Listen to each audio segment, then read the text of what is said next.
જય માતાજી મિત્રો, મારું નામ છે નીલમ પરમાર, મારી ચેનલનું નામ છે નીલમની રસોઈ। તો તેમાં તમારું ખૂબ ખૂબ સ્વાગત કરું છું। અને આજે હું બનાવવાની છું ઘઉંના લોટનો ગોળવાળો શીરો। તો ચાલો જોઈએ આપણે તેની રેસીપી। ઘઉંના લોટના શીરો બનાવવા માટે થઈને મેં આ એક વાટકો ઘઉંનો લોટ લીધો છે ઝીણો, જે રોટલીનો આવે જ। અને આ એક પોણો વાટકો મેં આ ઘી લીધું છે, અને આ ગોળ લીધો છે મેં। જેટલો લોટ છે એટલું જ મેં ગોળ લીધો છે, એક વાટકો। ને આપણે આ બદામ ને કાજુ કટ કરીને લીધા છે। તો હવે આપણે શરૂ કરશું। આપણે એક તપેલી લીધી છે, અને આપણે આ જે ગોળ લીધો તો એ આપણે આમાં નાખી અને આપણે ગોળનું પાણી બનાવવાનું છે।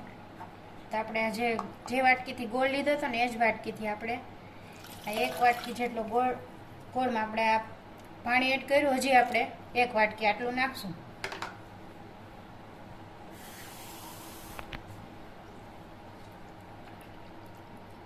આટલું પાણી આપણે એડ કરશું આમાં। ટોટલ આ 2 વાટકી આપણે પાણી નાખ્યું। એક વાટકો ગોળ છે ને 2 વાટકો આપણે પાણી છે। આને આપણે એક બાજુ ઉકળવા મૂકી દઈશું।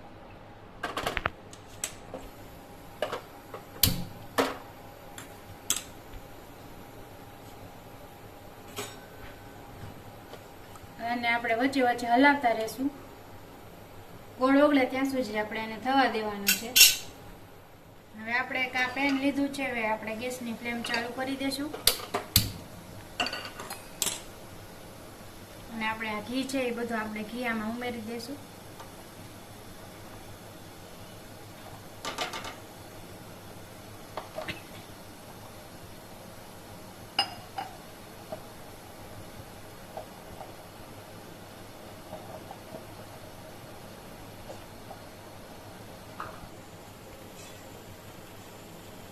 હવે આપણે આ લોટ જે લીધો તે આપણે આમાં એડ કરી દઈશું।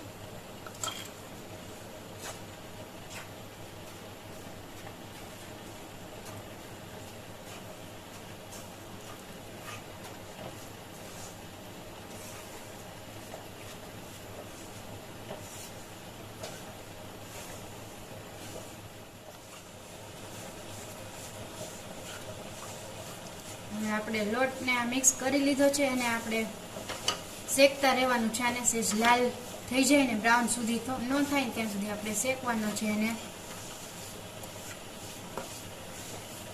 અને આપણે 10 મિનિટ સુધી આપણે શેકવાનો છે। જો સાવ ધીમી ફ્લેમ હોય ને તો આપણે 15 મિનિટ સુધી આપણે શેકવાનું છે। અને આપણને થોડું ઘી ઓછું લાગે તો આપણે થોડું ઘી એડ કરશું।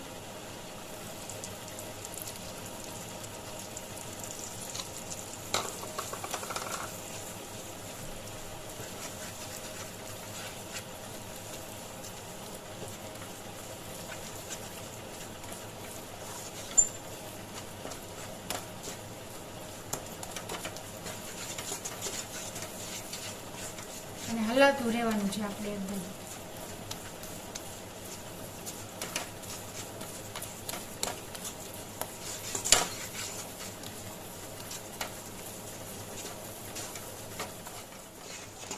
આ રીતે આપણે ચલાવતા રહેવાનું છે। અને આ એકદમ આમ સ્મૂથ થઈ જાય ને ત્યાં સુધી આપણે થવા દેવાનું છે। ને ઘી તે આમાં થોડું થોડું છૂટું પડવા લાગ્યું છે। હજી આપણે આને 1 મિનિટ સુધી આપણે આ રીતે ચલાવતા રહીશું। થોડું ગોલ્ડન થવા માંડે ને પછી આપણે ગોળવાળું પાણી એડ કરી દઈશું। તો આપણા લોટ છે જે એ શેકાઈ ગયો સરસ રીતે, અને ઘી પણ આ બધું છૂટું પડવા માંડ્યું છે। આ રીતે એકદમ સ્મૂથ થઈ ગયો છે આપણો લોટ શેકાઈને। હવે આપણે આ જે પાણી કર્યું છે ગોળવાળું એ આપણે એમાં એડ કરશું।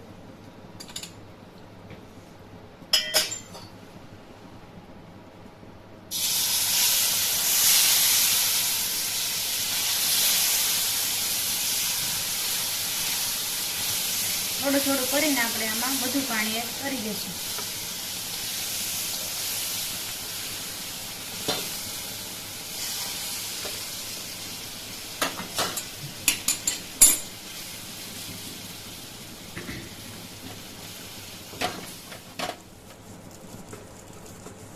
આપણે બધું પાણી મિક્સ કરી લીધું હતું, ને આપણે આ રીતે હલાવી નાખ્યો છે।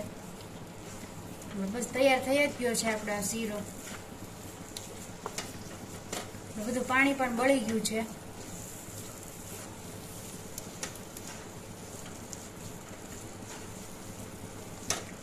આ નાના બાળકો માટે પણ બહુ સારો આ શીરો, અને બધી ઘરમાં બધી જે સામગ્રી હોય એનાથી જ આ બનતો હોય છે.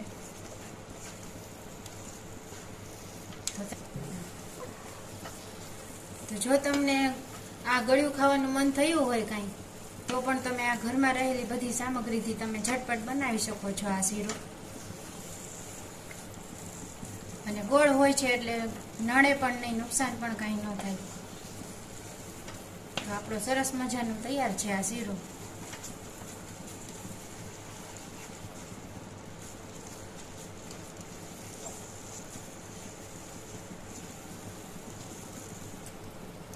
તો આપણે આ થોડા કાજુ બદામ છે એ કટકી કરી દઈએ, આપણે થોડી એડ કરી દઈશું આમાં. અને બીજા છે આપણે સર્વ કરવામાં એડ કરશું.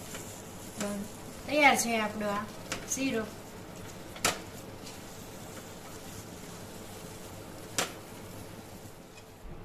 તો હવે આપણે આ શીરો છે એ આપણે ડીશમાં આપણે સર્વ કરી લઈશું. એકદમ ઘી છૂટું પડી ગયું છે, સરસ.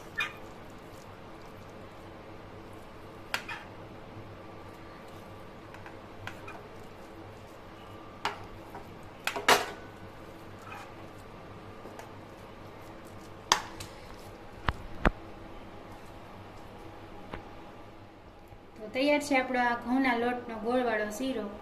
તો જો તમને આ રેસીપી પસંદ આવી હોય તો વિડીયોને લાઈક કરજો, શેર કરજો અને મારી ચેનલને સબસ્ક્રાઈબ કરજો અને બેલ આઇકન દબાવવાનું ના ભૂલતા. અને કમેન્ટ કરીને જરૂરથી જણાવજો કે તમને કેવી લાગી આ રેસીપી. જય માતાજી.